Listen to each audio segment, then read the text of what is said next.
there's some familiar names. I think of some of the Cougs I've played against in Cowboys on the way out there, and then obviously seeing some of the stuff with Cal Hamilton, and it's a familiar face that we've seen in a Roby Gilman, who just was signed over there, and some of our joint practices with the Chargers. So it'll be exciting, and then obviously seeing some of the stuff that number 2 has put on tape last year, and then just watching him play this year. I think it's going to be an exciting challenge for our wide receiver room, especially just for our offensive line, to be consistently executing the whole game.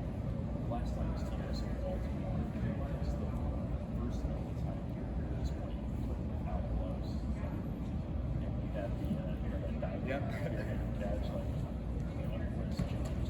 Do you remember about that? The rain being like flooded the field like early on in the game, we're like, all right, so we're definitely wearing the studs today. But yeah, just kind of like the ebbs and flows of the game. It felt like we were moving well, and then I also think about some there's some plays that I feel like I left out there that could have been a huge impact on our plan. And I also think about my guy Young Davis, his kind of breakout game out there, and it was fun to just be able to make plays with somebody who we'd seen kind of the growth and the progression we were working together as rookies. But it would be exciting to go out there and make some plays for each other.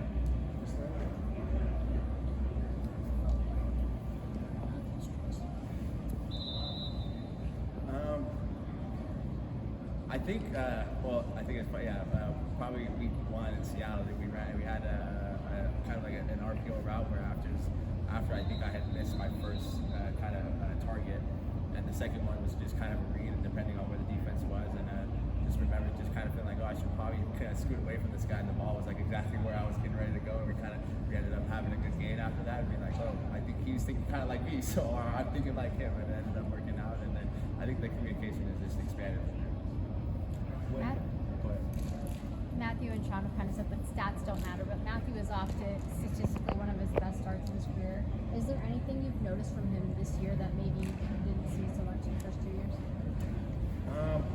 I think I wouldn't say that too much has changed. I think he's still got a pretty good bounce of him. I think his demeanor is just always so consistent. I think it allows for us to operate as an offense and as a unit collectively and in sync, because we know how consistent he's going to be, the way he communicates, the way he's going to talk, and it doesn't just get out there when we're out there in practice. The ball things in the meetings, things he says after the coach speaks, to be like, hey, this is how I would communicate, this is how I'm going to do this.